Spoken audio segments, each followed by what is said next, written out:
Bonjour, bonjour, bonjour. Je vous salue dans le nom précieux de notre Seigneur Jésus-Christ. Ce matin, je voudrais présenter à tous mes bien-aimés frères et sœurs en Christ, bonne fête du Pâques. Et que la grâce et la paix du Seigneur reposent sur votre vie. Je voudrais rapidement lire ce verset dans le livre de 1 Corinthiens chapitre 5, à partir du verset 7.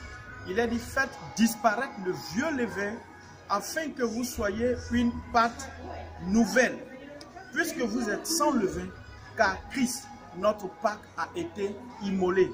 Célébrons donc la fête, non avec du vieux levain, mais non avec un levain de malice et de méchanceté, mais avec les pains sans levain, de la pureté et de la vérité.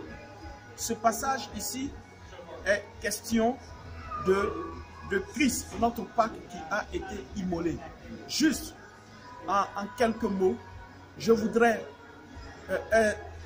dire aux enfants de Dieu, aux chrétiens que nous sommes, cette fête de Pâques que nous allons célébrer, que nous célébrons, n'est pas aller boire du vin. Certains se sont appropriés la fête de Pâques.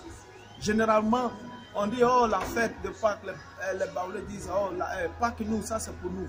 Mais la Bible dit clairement ici que Christ, notre Pâque, a été immolé. La Pâque, lorsque nous célébrons la Pâque, nous nous rappelons la mort de Christ à la croix. Et donc cette Pâque, nous devons la célébrer étant loin du péché. Pas en nous enivrant de vin, pas en couchant avec les filles, mais la Bible dit clairement que nous devons célébrer cette Pâque,